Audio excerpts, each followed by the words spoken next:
It's being recorded.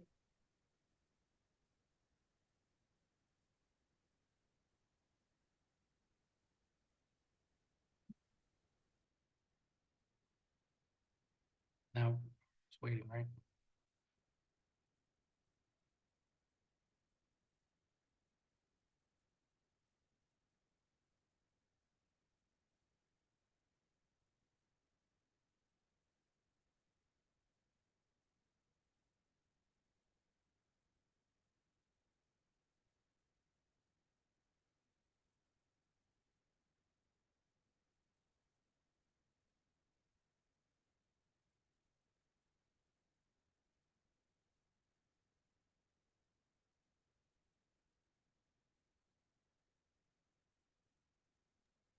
Hi, everybody. We're going to give it a few more minutes before we get started. I hope everyone can see my screen, but welcome and thanks for joining. We'll get started in just a few minutes.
All right, everybody, I guess we can go ahead and get started and wait for some folks to trickle in as I do the introduction.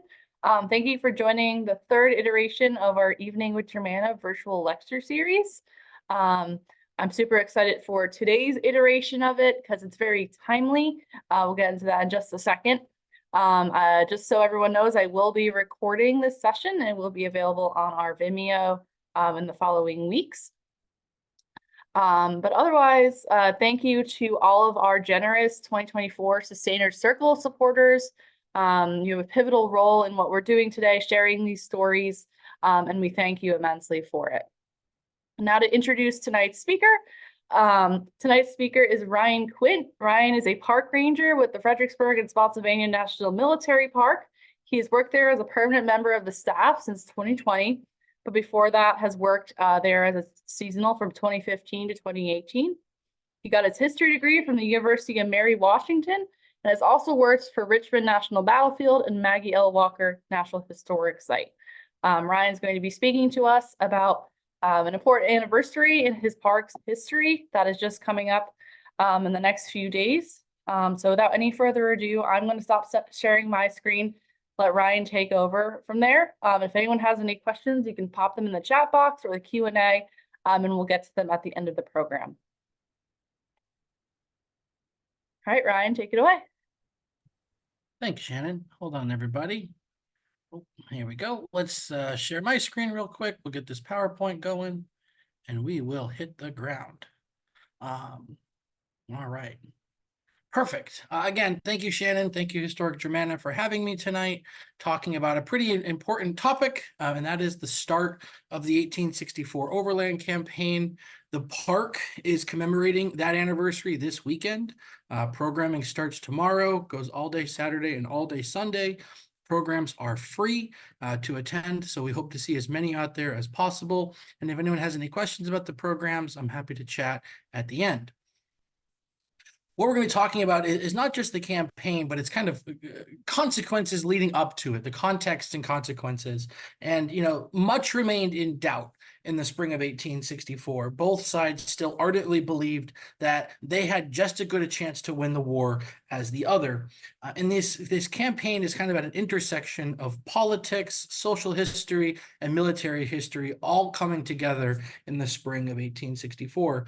Those contexts caused generals on both armies to grapple with those contexts, and we'll kind of see how that leads.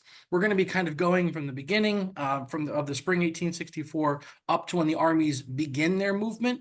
And so we'll kind of stop almost as a cliffhanger, if you will. I think it's important to talk about all of this because on a personal level, I don't believe anything in history is inevitable, right? In the sense of that human beings and people need to have agency, and they do have agency, and they make the decisions they make, and that's what propels the wheel of history. So nothing is inevitable. All of the things we're about to talk about had to happen because human beings made these decisions. So with that, right, where do we start? And for the sake of our conversation, we start on March 9th, 1864. Ulysses S. Grant is promoted to Lieutenant General of the United States Army. In other words, the General-in-Chief of the United States Army. Every single soldier now answers to U.S. Grant. Excuse me. His successes have catapulted him to this moment, kind of a humble beginning, if you will, and then steadily rising up, capturing Forts Henry and Donelson in 1862, winning the Battle of Shiloh in 1862, capturing Vicksburg in July of 1863, his campaigns around Chattanooga, Tennessee in the fall of 1863, in a conflict that in Virginia at least sees a revolving door of Union officers be appointed and then fail. U.S. Grant remains steadfast. And so Lincoln rewards that behavior and that excellence in service with a promotion. He is introduced to a series of onlookers in Washington, D.C. on March 8th. The official promotion comes on March 9th. And very quickly, Grant says, yeah, I don't want to be here.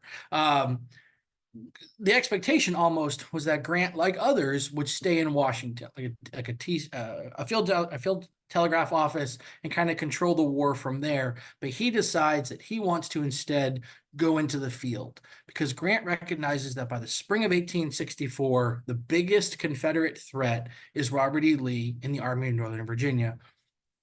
Grant realizes if I can defeat one, the other will fall almost like a domino. And so very soon after, Grant makes the trip from Washington, D.C. to Culpeper County, Virginia. And he makes his way to the headquarters of the Army of the Potomac. The Army of the Potomac had been quartered in winter quarters around Culpeper since the conclusion of the Mine Run campaign the previous December.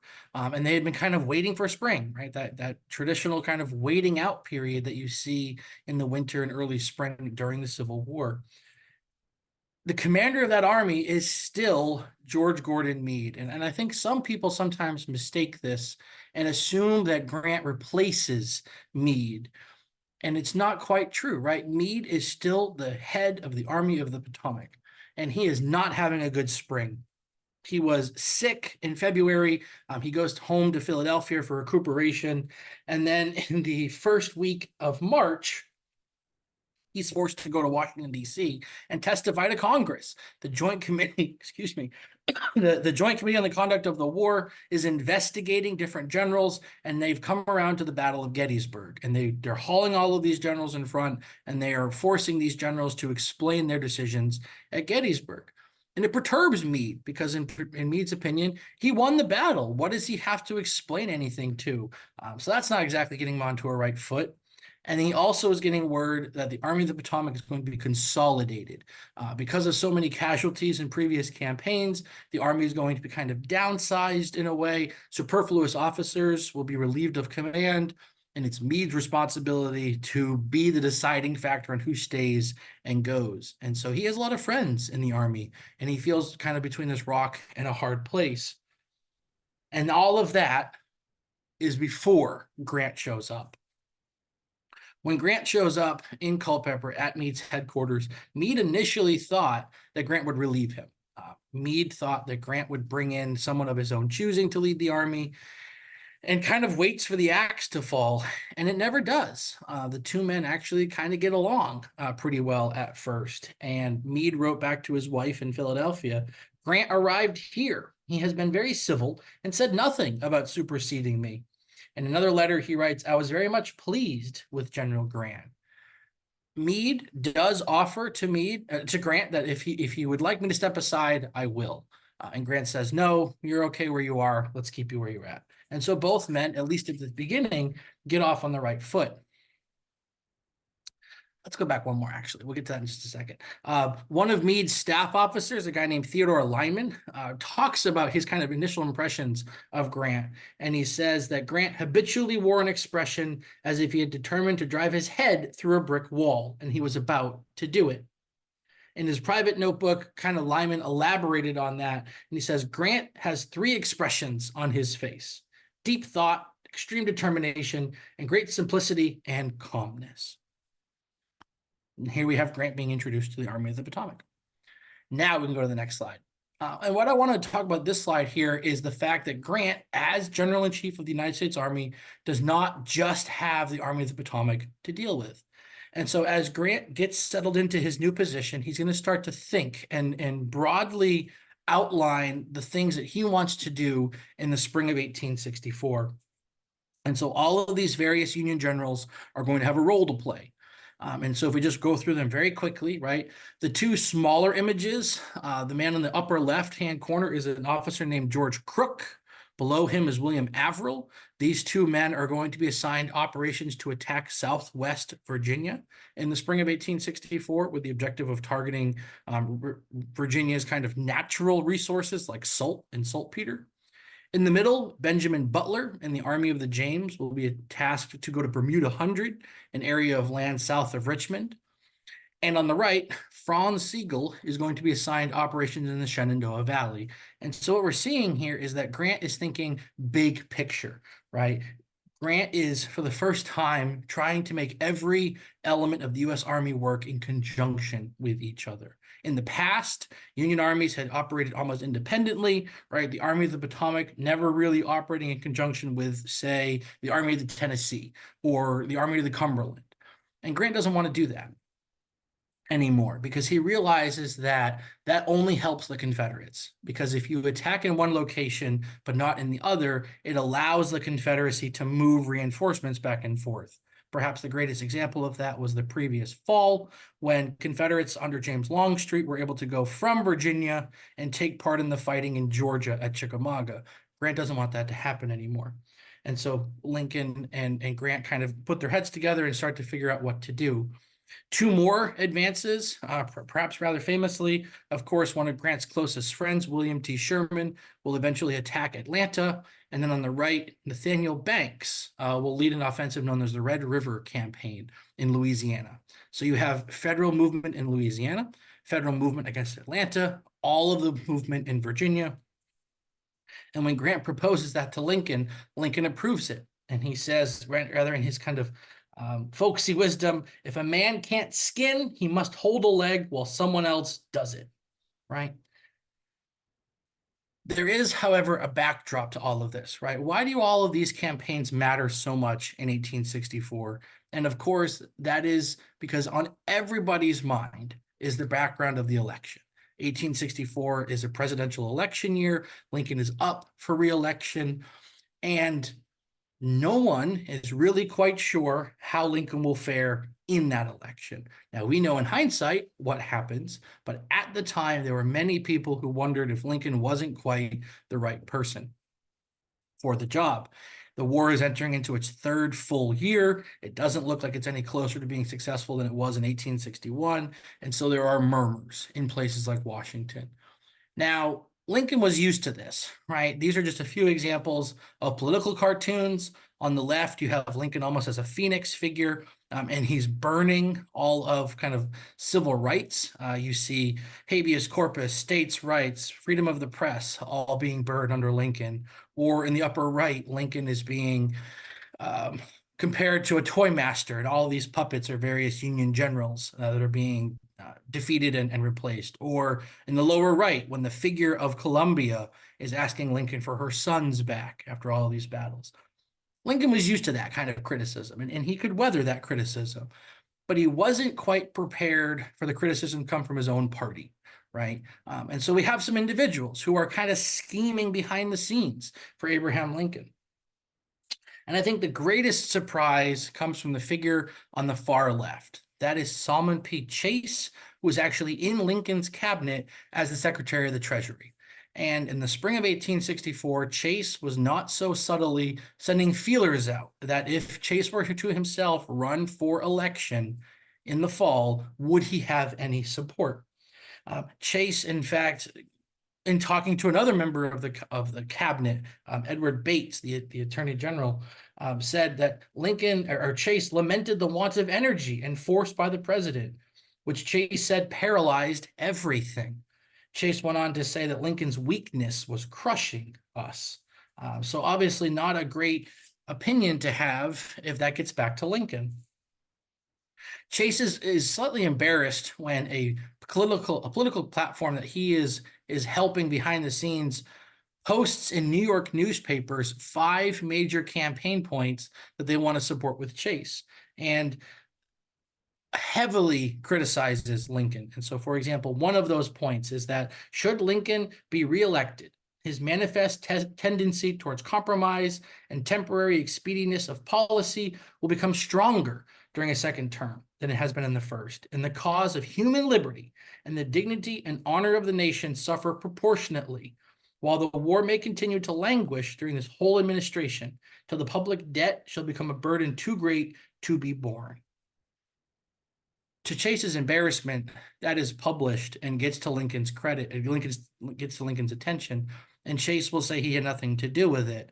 But Lincoln's allies were very angry at Chase. One of Lincoln's political allies said that Chase was akin to eating a man's bread and stabbing him at the same time.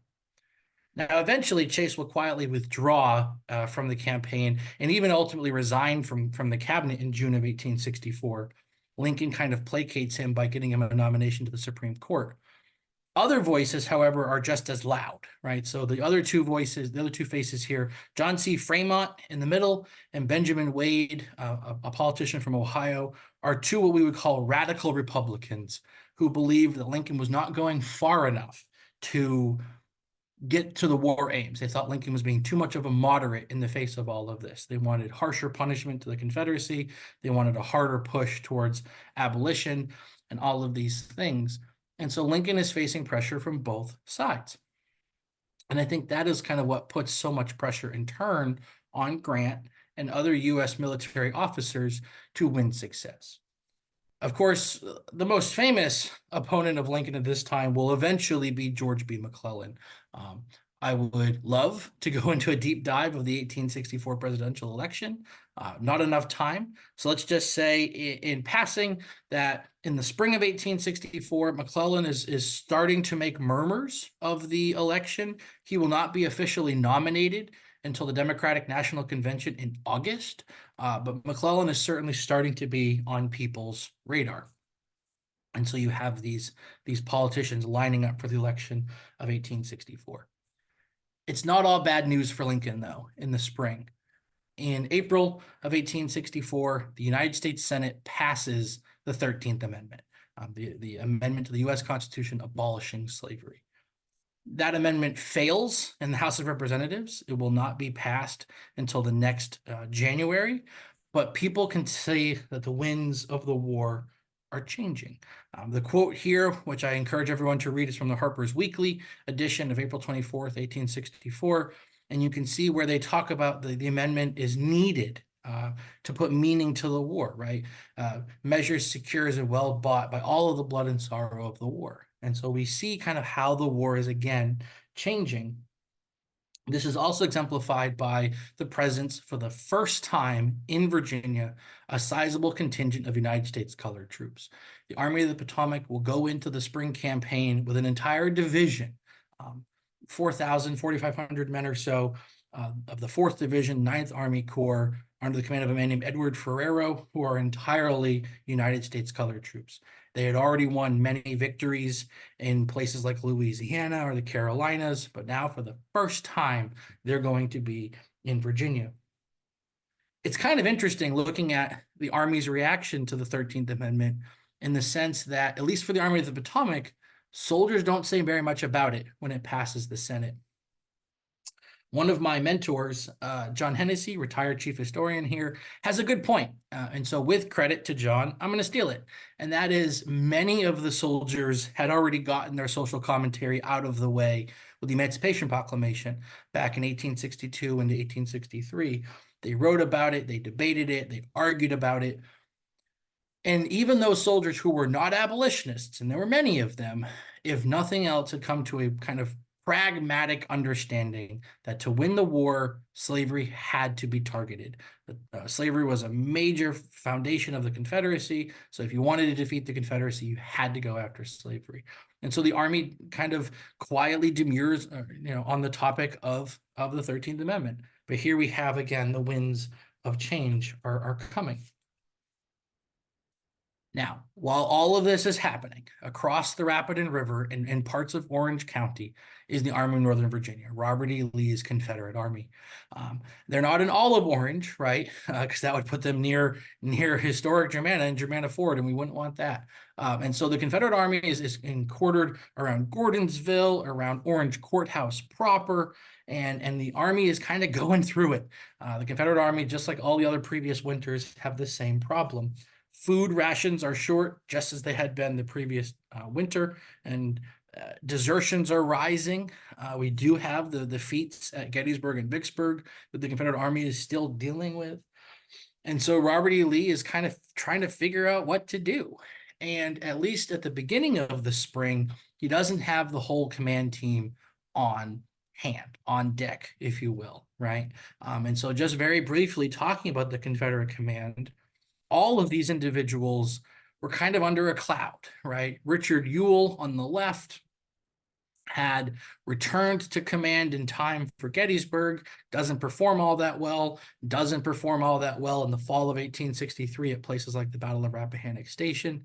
A.P. Hill in the middle doesn't perform very well at the Battle of Gettysburg, doesn't perform very well at the Battle of Bristoe Station in the fall of 1863. Jeb Stuart, in command of the Confederate Army's cavalry, hadn't performed all that well at Gettysburg. And so all of these individuals are trying to kind of make up for the previous few months of campaigning. The Confederate Army at this time is about to be at about 65,000 men. And so we're about to see kind of what they do to make up for these shortages and disadvantages. But help is coming, right? In late April 1864, James Longstreet and his First Army Corps returned to Virginia. They had fought at Chickamauga, Georgia in September 1863. They had kind of gotten rather handedly beat at the Siege of Knoxville in the fall of 1863 in Tennessee. Well, now they're coming back to Virginia. Through marches and train rides, they arrive in Charlottesville, University of Virginia, and then make their way up towards Gordonsville. And Robert E. Lee welcomes them. James Longstreet has a review, and the whole troop kind of marches in front of Lee, and cannons are going off, and bands are playing, and they're hooping and they're hollering.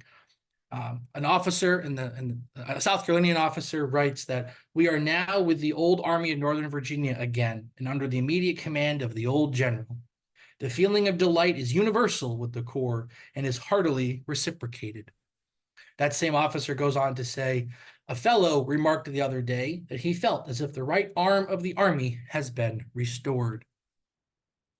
Edward Porter Alexander, the famous artillery chief of the First Army Corps, would write later, we wanted to see Grant introduced to General Lee in the Army of Northern Virginia and to let him have a smell of our gunpowder.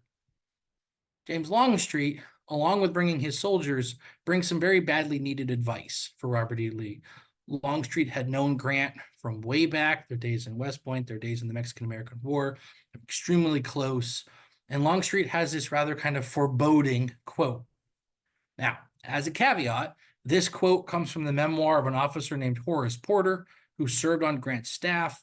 Horace Porter had a bit of a reputation for embellishing things. And so even if the quote itself is not accurate 100%, what I do think is it does show Longstreet and others' mindsets, right? We cannot afford to underrate him. and the command in the forces he now commands. We must make up our minds to get into line of battle and to stay there. For that man will fight us every day and every hour until the end of this war. And so there are Confederates realizing kind of the larger things at stake. Let's see here. As the days go on and April starts to run out of days, the armies collectively understand what's about to happen. They understand that their days in winter quarter are about to end. And so the next few slides are just different quotes from soldiers in both armies, and they get you a feeling for as they prepare for happening. Isaac Plum of the 61st New York, right? I think Anthony Trusso is watching. He's a big fan of the 61st New York, so thanks Trusso for watching. Isaac Plum is killed at the Battle of Cold Harbor, right? And so you get an idea of some of these people aren't going to make it until the end of the war. Next quote from Powell Reynolds of the 50th Virginia, April 13th, 1864. I think this quote is really telling, right? If we look through it together, I have not the least idea what the program of either party will be, but I am sure that a very great deal of hard fighting is in store for us. And then this next part I think is extremely telling. It is generally believed that if we can be successful in the coming campaign, we will have passed the crisis and our success is certain. That's kind of crazy, right? Because we're so used to thinking about history backwards.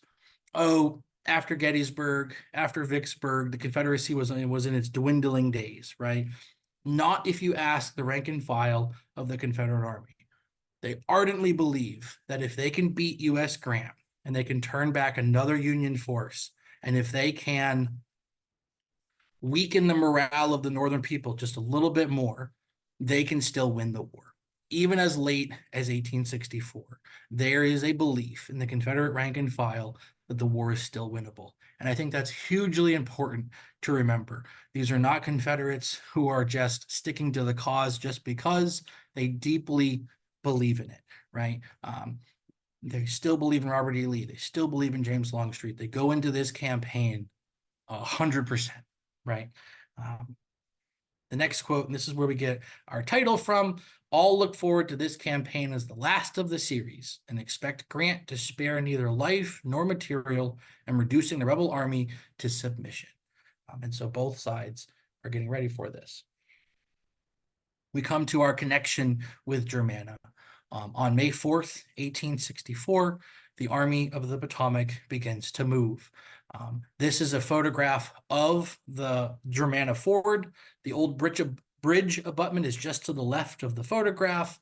Elements of the United States Army cross the river on May 4th and head to the right of the photograph, heading towards the area of the Wilderness, where the battle will break out on May 5th and 6th. And so we've come down to our big conclusion, right? The big step-off point, May 4th, May 5th, 1864. All of the preparation, all of the political background, all of the jockeying for positions boil down to this moment, this kind of great cataclysmic struggle, which will determine who wins or loses. The last couple of things I want to conclude with before hopefully I open the door for questions and answers. I think many of you know this quote or have seen this quote. If you spend much time with Civil War history, you probably see this quote, right? U.S. Grant talking to George Meade in the Army of the Potomac. Lee's army will be your objective point. Wherever Lee goes, there you will go also. And while it's a familiar quote, many people might not know the date of that quote. And that is April 9th, 1864. And what I think is so important about that date is that we are exactly 1 year, 365 days to April 9th, 1865, when Robert E. Lee surrenders to Ulysses S. Grant at the William McLean House in Appomattox. And so everything that happens, the Wilderness, Spotsylvania Courthouse, North Anna River, Totopotomoy Creek, Cold Harbor, the March to Petersburg, Confederate invasion of Maryland, Battle of Monocacy, the Battle of Fort Stevens, operations in the Shenandoah Valley, operations finally to break through at Petersburg. All of that happens in the next 365 days. It is a massively important epoch in American history. Nothing in history is inevitable. It takes a lot of hard fighting, a lot of suffering for this to happen until we finally reach the end of the Civil War. And as we go forward in time, as we think about what does the United States mean, and what have we gone through, this period, this 1 year period, 365 days, I think tells us a lot about where we've been and what we've gone through. And so with that, I know it's about 7:30 now, and so I want to give plenty of time for people to ask any questions or curiosities or anything like that.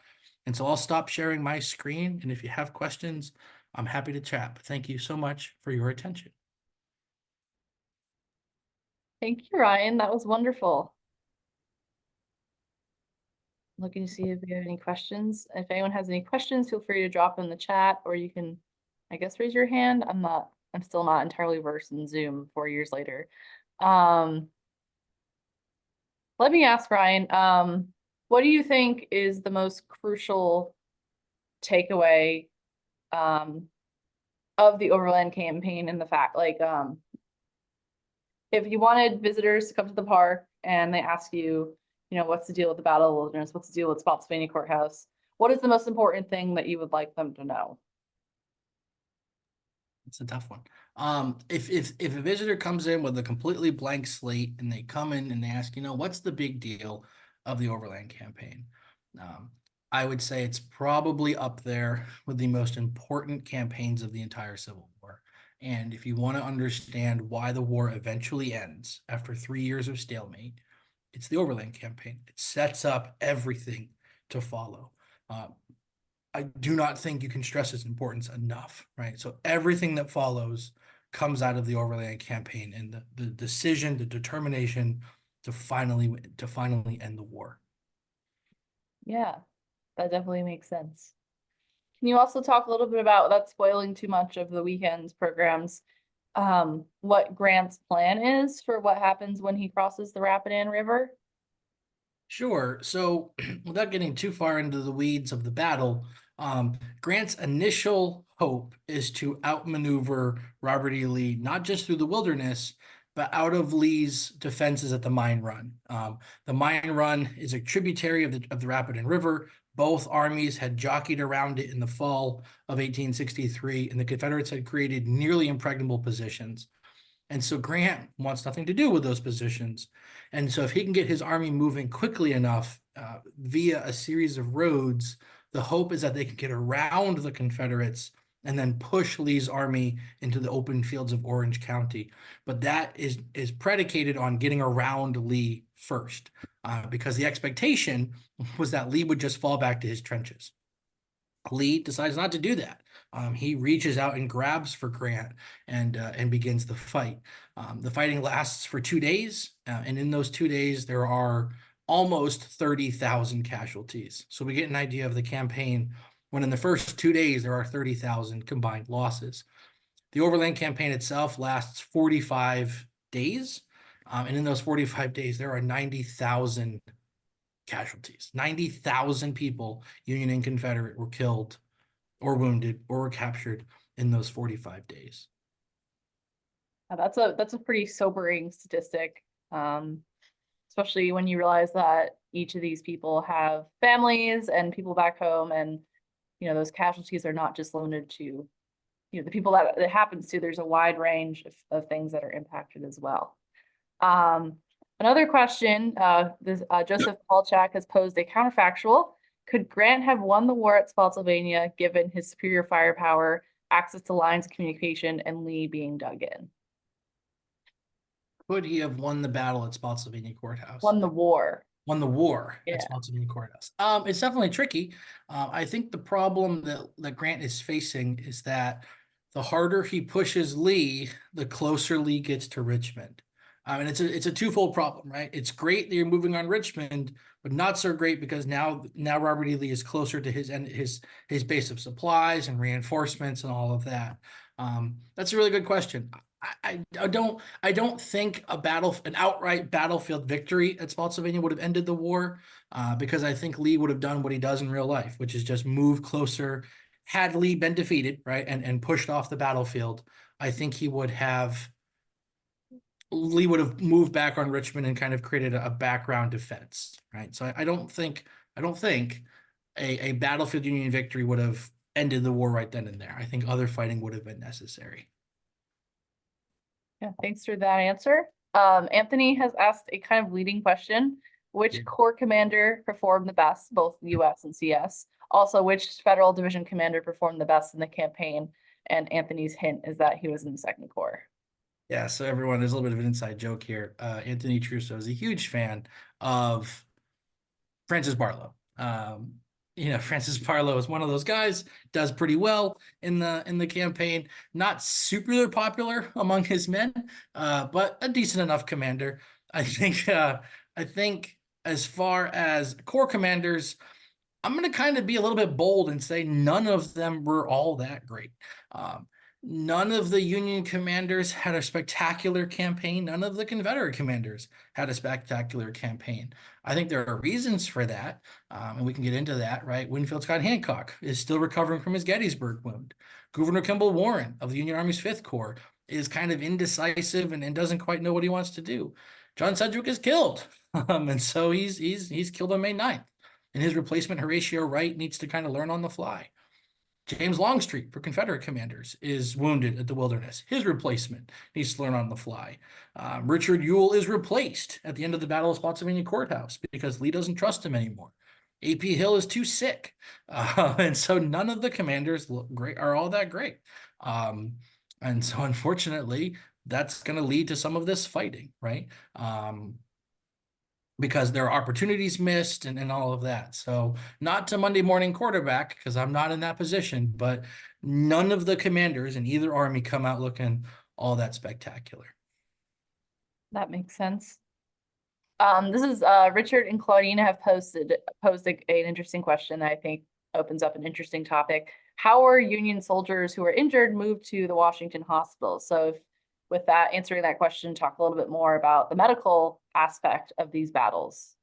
Yeah, that's a fascinating topic. And just to plug a program, on Sunday, myself and one of my colleagues, Maddie Hollis, are going to be giving an entire program in downtown Fredericksburg about the evacuation and treatment of wounded soldiers in Fredericksburg. Long story short, the wounded will be evacuated via Army hospital ambulances and wagons. They will be evacuated to the town of Fredericksburg, and they're there for a couple of weeks. Not a single patient, but the Army is in Fredericksburg for a couple of weeks. And the wounded are brought to Fredericksburg, stabilized, and then one of two things. One option would be to take the railroad up to Aquia Landing, which is on the RF&P, Richmond, Fredericksburg, and Potomac Railroad. And so from Fredericksburg up to Aquia Landing, where steamboats would bring them to Washington City. Or the other option would be ships coming up the Rappahannock River. We know there were gunboats in the Rappahannock River near Fredericksburg. Abby Hopper Gibbons, who was a volunteer nurse in Fredericksburg, mentions the ships. The U.S. Sanitary Commission, which is famous for its medical care, raised enough money to fund their own ships. Those hospital ships were also going to Aquia Landing and Belle Plaine, which was another steamboat landing. And then from there, they're being evacuated. In the 2 weeks that the U.S. Army was in Fredericksburg, it's something like 20,000 patients were evacuated through Fredericksburg. It's crazy. Before the Civil War, Fredericksburg had a population of 5,000 people. About 10% of the town had been destroyed, mainly during the Battle of Fredericksburg. So you have a town that is barely big enough for 5,000 people now treating 20,000 wounded soldiers on their care to Washington. Yeah, that's just an incredible story, and I look forward to that program on Sunday. Anthony is also asking about if you are aware of any interactions between Federals and African Americans as they move through Orange County. Sure. Anywhere the U.S. Army goes, you're going to have the presence of Blacks and other people of color. You're going to have the presence for the first time, like I said, of the presence of United States colored troops moving through the area. And the reactions run the gamut, right? We're not going to pretend that the U.S. Army was the paragon of moral virtue. There were some who were downright racist, and they wrote racist things. Or on the other end of the spectrum, there were officers and soldiers who believed in abolition and emancipation, and they wrote about it. And so the reactions of the officers and the soldiers varied depending on who they were. There are accounts of United States colored troops not being met very well by Confederates. At least four United States soldiers, United States colored troops were murdered, were prisoners of war and were murdered near Madden's Tavern, which is not very far from Salubria, a historic Germanna site. At least one other United States colored soldier was hanged, was lynched in the town of Orange. And so it's kind of the stark reality of war, for sure. Oh, for sure. I just want to add in because my lecture 2 months ago was on a similar topic, more focused on Culpeper, but there's an account of an Orange County enslaver, Jeremiah Morton, who's a pretty prominent citizen. He was on, I think, on the Secession Convention, very wealthy landowner. And he is recorded to have saying he would rather put his enslaved people inside a barn and set the barn on fire rather than let them go to the federal troops, which I think that incident in itself shows the hostility that enslavers felt. Now that we're talking a little bit more about the people who are also living in Orange County. But I think it kind of shows the stakes that were at play at this point. Ted is asking, what are a few battlefield locations you recommend visiting at Wilderness or Spotsylvania Courthouse? Sure. Both battlefields are maintained by the Fredericksburg and Spotsylvania National Military Park. So the park does have established driving tours on both of those locations. You can get more information on the park website or going to one of our park visitor centers at Fredericksburg or Chancellorsville. We have maps available. But let's say you're on a time crunch. You're like, well, I don't have time for everything, right? I would say at a minimum, for the Battle of the Wilderness, Saunders Field, which is where a lot of the heavy infantry fighting gets started, Tap Field, which again, heavy fighting on May 6th, and then the Brock Road, Plank Road intersection, which was this vital intersection of roads that was heavily fought over during the battle. At Spotsylvania Courthouse, same deal. We have a driving tour there, but let's say you're running out of time. At a minimum, at a bare minimum, I would suggest a site known as the Bloody Angle, which is infamous for the hand-to-hand fighting that took place there on May 12th, 1864. As far as the park's battlefields, I think Spotsylvania is perhaps the best preserved. It has the best kind of view of what things would have looked like in 1864. And so definitely those sites would be my recommendations. That makes sense to me. Joseph Palchak again with how much influence did Lincoln have over Grant's strategy and tactics in order to end the war within a year? As we know, happens. Did Grant foresee a protracted conflict given his strategy that you described earlier? It's a good question. Yeah, it's a very good question. Lincoln had a lot of influence at first. I didn't quite go into this, but it's a good chance to talk about it. Grant initially did not want to do the Overland Campaign. If Grant had had his way, he would have loaded the army on ships, sailed down to Wilmington, North Carolina, and then attacked towards railroad hubs in North Carolina. And Grant's thinking behind that was Richmond's great and all, but if Richmond has no way of being supplied, what's the point? It's the opposite of the head of the snake. If you cut off the body of the snake, the head dies. And Lincoln and others dismissed that, vetoed it. They said, no, we want to protect Washington. You need to keep some sizable force in front of Washington. And so Grant was forced to kind of change his plans. Once the Overland Campaign got underway, Lincoln kind of took a back seat and started to give Grant a little bit more leeway. Grant was continuously asking for reinforcements, which were being funneled to him via forts in Washington. And so Grant kind of does a 50-50. He is very involved at the beginning and then gradually takes a step back as time goes on. Yeah, that definitely makes sense, especially in context of what Lincoln's relationship with other commanders is prior. Stephen Arthur or Arthur Stephen, I'm not sure which way the name goes. He's asking about what does mine mean in this context? For example, mine road, maybe mine run. What is that referencing? Yeah, so that's quite literally going back to the early settlement of the area. And Shannon, please feel free to answer better for me because this is more of your site's history. But there was very active mining industries in the area in the 18th and 19th centuries. Coal mines, gold mines, all of these iron mines were operations going back. Governor Spotswood, which, is the guy who creates Germanna, right? Had mines in the area, and the idea was to get at this iron deposit. Again, the theory of gold that was in the area.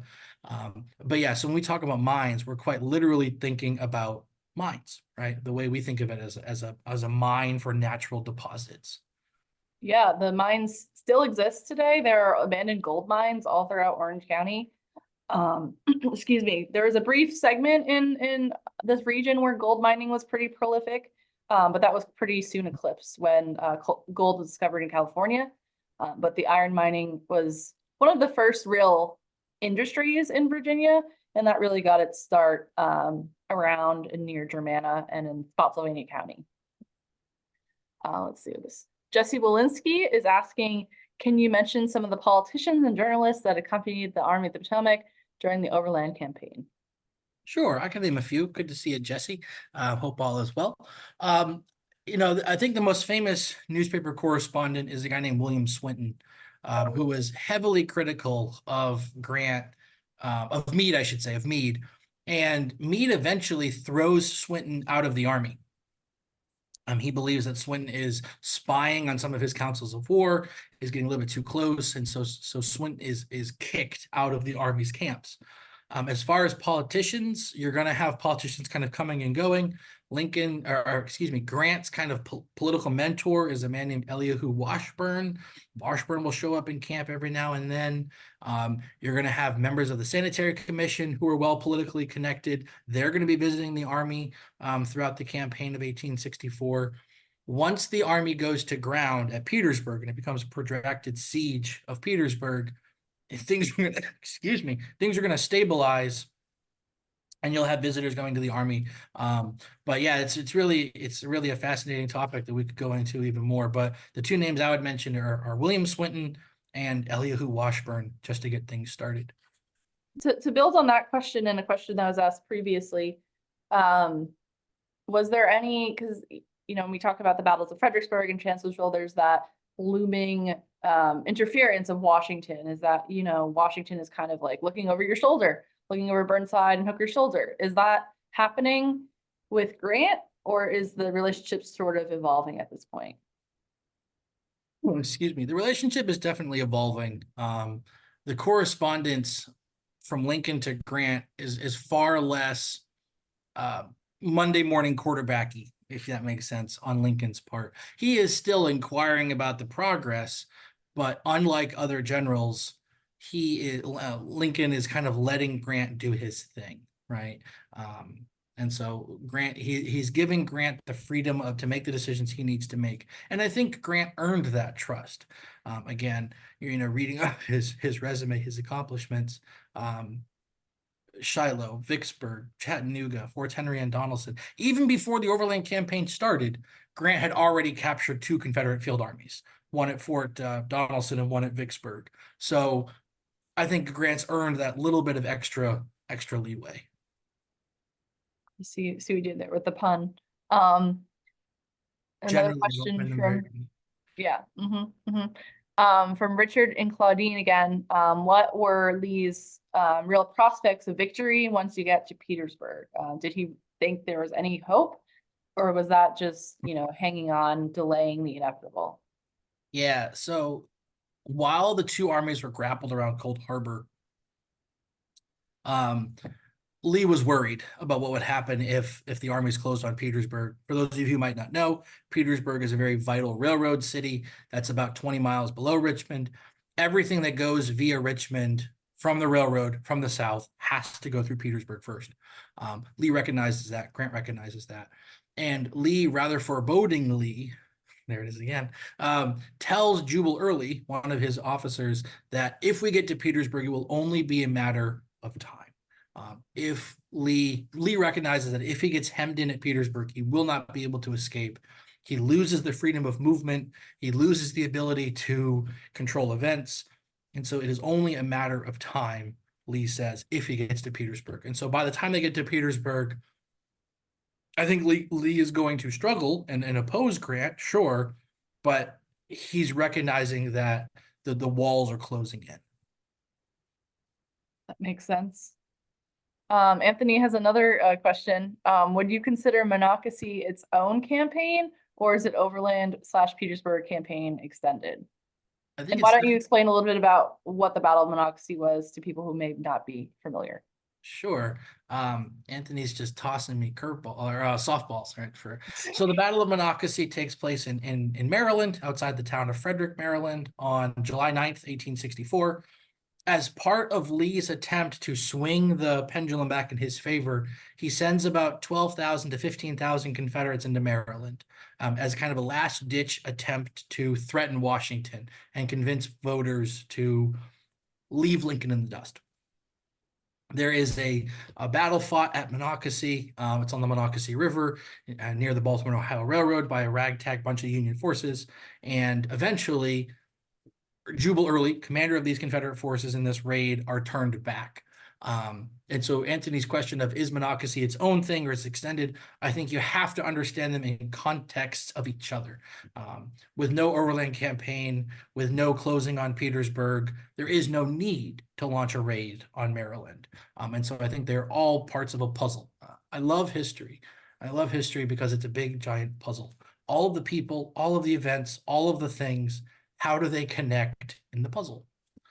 And so if you have a 50,000 piece puzzle, it's a big puzzle. Monocacy is one of those pieces. That makes sense.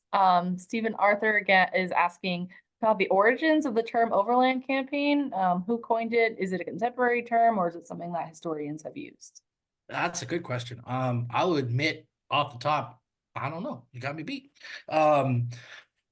I mean, the name quite literally comes from the fact that it is an overland, right? They're marching from Culpeper towards Richmond and on to Petersburg.